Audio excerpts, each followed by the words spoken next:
So, stepping down out of the bus, I headed back to the corner to head west en route to a Braille training session. It was the winter of 2009, and I'd been blind for about a year. Things were going pretty well. Safely reaching the other side, I turned to the left, pushed the button for the audible pedestrian signal, and waited my turn. As it went off, I took off and safely got to the other side. Stepping onto the sidewalk, I then heard the sound of a steel chair slide across the concrete sidewalk in front of me. I knew there's a cafe on the corner, and they have chairs out in front, so I just adjusted to the left to get closer to the street. As I did, so slid the chair. I just figured I'd made a mistake and went back to the right, and so slid the chair in perfect synchronicity. Now I was getting a little anxious. Went back to the left, and so slid the chair, blocking my path of travel. Now I was officially freaking out. So I yelled, "Who the hell's out there? What's going on?" And just then, over my shout, I heard something else, a familiar rattle. It sounded familiar, and I quickly considered another possibility. And I reached out with my left hand as my fingers brushed against something fuzzy and came across an ear. The ear of a dog, perhaps a golden retriever. Its leash had been tied to the chair as her master went in for coffee. And she was just persistent in her efforts to greet me, perhaps get a scratch behind the ear. Who knows, maybe she is volunteering for service. So that little story is really about the fears and misconceptions that come along with the idea of moving through the city without sight, seemingly oblivious to the environment and the people around you. So let me step back and set the stage a little bit. On St. Patrick's Day of 2008, I reported to the hospital for surgery to remove a brain tumor. The surgery was successful. 2 days later, my sight started to fail. On the third day, it was gone. Immediately, I was struck by an incredible sense of fear, of confusion, of vulnerability, like anybody would. But as I had time to stop and think, I actually started to realize I had a lot to be grateful for. In particular, I thought about my dad, who had passed away from complications from brain surgery. He was 36, I was 7 at the time. So although I had every reason to be fearful of what was ahead and had no clue quite what was going to happen, I was alive. My son still had his dad. And besides, it's not like I was the first person ever to lose their sight. I knew there had to be all sorts of systems and techniques and training to have to live a full and meaningful, active life without sight. So by the time I was discharged from the hospital a few days later, I left with a mission to get out and get the best training as quickly as I could and get on to rebuilding my life. Within 6 months, I had returned to work. My training had started. I even started riding a tandem bike with my old cycling buddies and was commuting to work on my own, walking through town and taking the bus. It was a lot of hard work. But what I didn't anticipate through that rapid transition was the incredible experience of the juxtaposition of my sighted experience up against my unsighted experience of the same places and the same people within such a short period of time.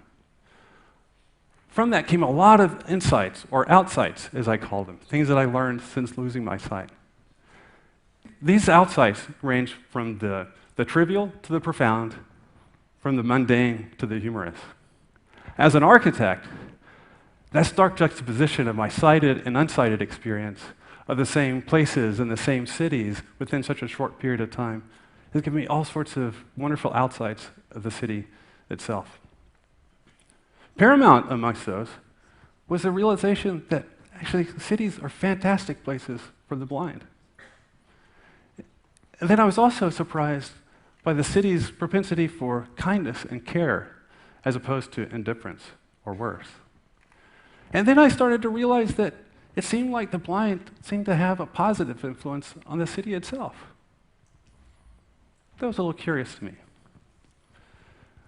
Let me step back and take a look at why the city is so good for the blind. Inherent with the training for recovery from sight loss is learning to rely on all your non-visual senses, things that you would otherwise maybe ignore. It's like a whole new world of sensory information opens up to you. I was really struck by the symphony of subtle sounds all around me in the city that you could hear and work with to understand where you are, how you need to move, and where you need to go. Similarly, just through the grip of the cane, you can feel contrasting textures in the floor below. And over time, it builds a pattern of where you are and where you're headed.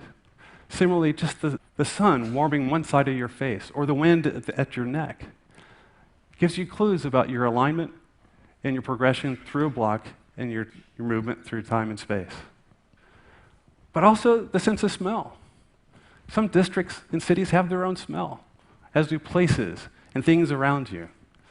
And if you're lucky, you can even follow your nose to that new bakery that you've been looking for. All this really surprised me because I started to realize that my unsighted experience was so far more multisensory than my sighted experience ever was. What struck me also was how much the city was changing around me. When you're sighted, everybody kind of sticks to themselves, minds your own business. Lose your sight, though, and it's a whole nother story. And I don't know who's watching who, but I have a suspicion that a lot of people are watching me. And I'm not paranoid, but everywhere I go, I'm getting all sorts of advice. Go here, move there, watch out for this.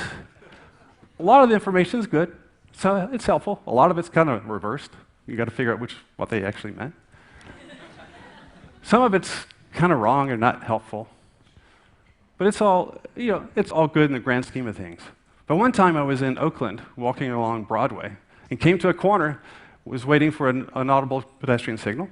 And as it went off, I was just about to step out into the street, when all of a sudden, my right hand was just gripped by this guy, and he yanked my arm and pulled me out into the crosswalk, and was dragging me out across the street, speaking to me in Mandarin.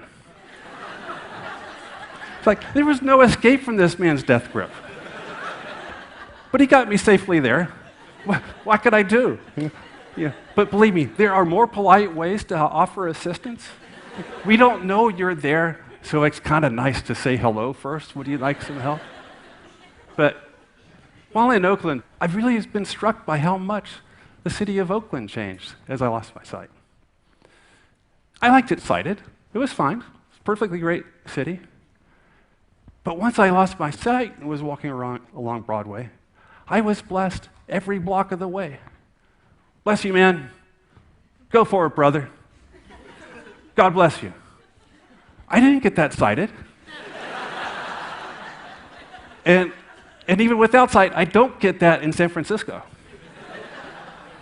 And I know it bothers some of my blind friends. It's not just me. Often that is thought that that's an emotion that comes up out of pity. I tend to think that it comes out of our shared humanity, out of our togetherness. And I think it's pretty cool.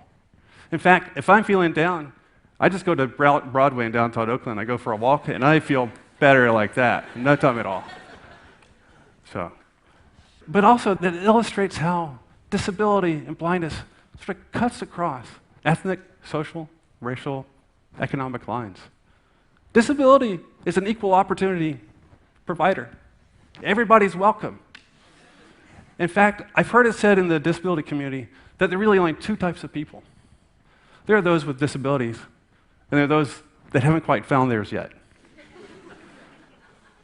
It's a different way of thinking about it, but I think it's kind of beautiful. Because it is certainly far more inclusive than the us versus them, or the able versus the disabled. And it's a lot more honest and respectful of the fragility of life. So my final takeaway for you is that not only is the city good for the blind, but the city needs us. And I'm so sure of that I want to propose to you today that the blind be taken as the prototypical city dwellers when imagining new and wonderful cities, and not the people that are thought about after the mold has already been cast. It's too late then. So if you design a city with the blind in mind, you'll have a rich, walkable network of sidewalks with a dense array of options and choices, all available at the street level. If you design a city with the blind in mind, sidewalks will be predictable and will be generous. The space between buildings will be well balanced between people and cars. In fact, cars? Who needs them? If you're blind, you don't drive. They don't like it when you drive. If you design a city with the blind in mind, you design a city with a robust, accessible, well-connected mass transit system that connects all parts of the city and the region all around. If you design a city with the blind in mind, there'll be jobs, lots of jobs. Blind people want to work too. They want to earn a living. So, in designing a city for the blind, I hope you start to realize that it's actually would be a more inclusive, a more equitable, a more just city for all. And based on my prior-sighted experience, it sounds like a pretty cool city, whether you're blind, whether you have a disability, or you haven't quite found yours yet. So thank you.